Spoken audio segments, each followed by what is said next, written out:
શ્રીમદ ભગવદ્ ગીતા સાધક સંજીવની સાંભળતા સર્વ ભાવિક ભક્તજનોના હૃદયમાં વિરાજમાન પરમાત્માને મારા પ્રણામ। શ્રીમદ ભગવદ્ ગીતાના અત્યાર સુધીમાં આપણે 133 ભાગ સાંભળ્યા છે। આજે આપણે 134મો ભાગ સાંભળીશું। હરિ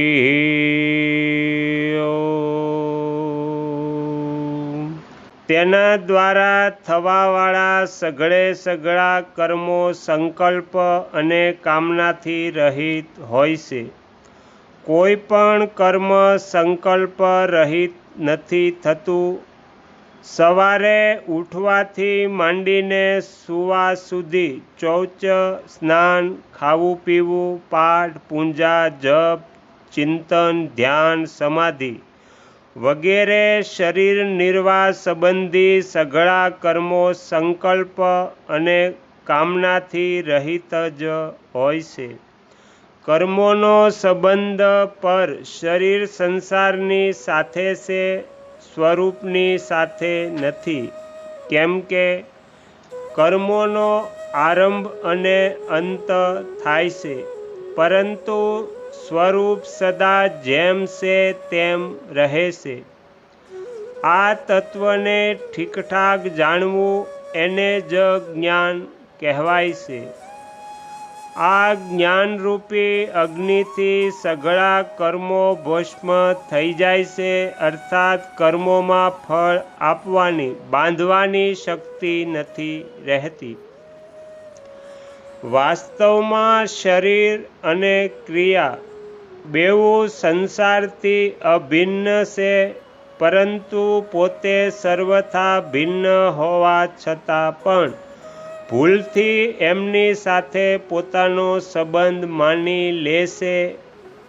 જ્યારે મહાપુરુષોનો પોતાના કહેડાવવાવાળા શરીર સાથે પણ કોઈ સંબંધ નથી રહેતો, ત્યારે જેવી રીતે સંસાર માત્ર દ્વારા બધા કર્મો થાય છે, એવી જ રીતે તેના કહેડાવવાવાળા શરીર દ્વારા બધા કર્મો થાય છે। આ રીતે કર્મોથી નિર્લિપ્તતાનો અનુભવ થતાં તે મહાપુરુષના વર્તમાન કર્મો જ નષ્ટ નથી થતા, પરંતુ સંચિત કર્મો પણ સર્વથા નષ્ટ થઈ જાય છે। પ્રારબ્ધ કર્મો પણ કેવળ અનુકૂળ કે પ્રતિકૂળ પરિસ્થિતિના રૂપમાં તેની સામે આવીને નષ્ટ થાય છે, પરંતુ ફળથી અસંગ હોવાના કારણે તે તેમના ભોગતા નથી બનતો, અર્થાત કિંચિત માત્ર પણ સુખી કે દુઃખી નથી થતો। એટલા માટે પ્રારબ્ધ કર્મો પણ અસ્થાયી પરિસ્થિતિ માત્ર ઉત્પન્ન કરીને નષ્ટ થઈ જાય છે। જે કર્મોનો સ્વરૂપથી ત્યાગ કરીને પરમાત્મામાં લાગેલો છે, તે મનુષ્યને સમજવાનું તો સુગમ છે, પરંતુ જે કર્મોથી કિંચિત માત્ર પણ લિપ્ત થયા વિના તત્પરતાપૂર્વક કર્મો કરી રહ્યો છે, તેને સમજવો કઠણ છે। તાત્પર્ય એ છે કે સંસારમાં બહારથી ત્યાગ કરવાવાળા ત્યાગી પુરુષોનો મહિમા તો બધા ગાય છે, પરંતુ ગૃહસ્થમાં રહીને બધા કર્તવ્ય કર્મો કરતા હોવા છતાં પણ જે નિર્લિપ્ત રહે છે, તે અંદરનો ત્યાગ કરવાવાળા પુરુષને સમજવાવાળો કોઈ વિરલો જ હોય છે। જેવી રીતે કમળનું પાન જળમાં જ ઉત્પન્ન થઈને અને જળમાં રહેતું હોવા છતાં પણ જળથી લિપ્ત નથી થતું, તેવી જ રીતે કર્મયોની મનુષ્ય શરીરમાં જ ઉત્પન્ન થઈને અને કર્મમય જગતમાં રહીને કર્મ કરતો હોવા છતાં પણ લિપ્ત નથી થતો। કર્મોથી લિપ્ત ન થવું એ કોઈ સાધારણ બુદ્ધિમાનીનું કામ નથી.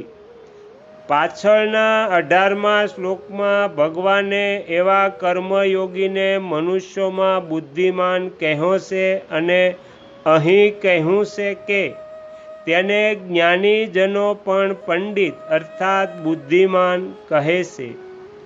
ભાવ એ છે કે એવો કર્મયોગી પંડિતોનો પણ પંડિત અને જ્ઞાનીઓનો પણ જ્ઞાની છે. તો અહીંયા શ્રીમદ ભગવદ્ ગીતાનો 134મો ભાગ સમાપ્ત થાય છે. હવે પછીના વિડીયોમાં આપણે 135મો ભાગ સાંભળીશું. તમે તમારો કિંમતી સમય આપી એકાગ્ર ચિત્તે પ્રસન્નતાપૂર્વક શ્રીમદ ભગવદ્ ગીતાનો પાઠ સાંભળ્યો એ બદલ હું આપ સૌનો ખૂબ ખૂબ આભાર વ્યક્ત કરું છું અને આશા પણ રાખું છું કે તમને સાંભળવો ગમ્યો હશે. જો ગમ્યો હોય તો બીજા 5 લોકોને પણ સંભળાવજો. શ્રી સદગુરુ દેવની જય. આગળના વિડીયો જોવા માટે આ ચેનલને સબસ્ક્રાઈબ કરો અને જો આ વિડીયો પસંદ આવ્યો હોય તો લાઈક કરો.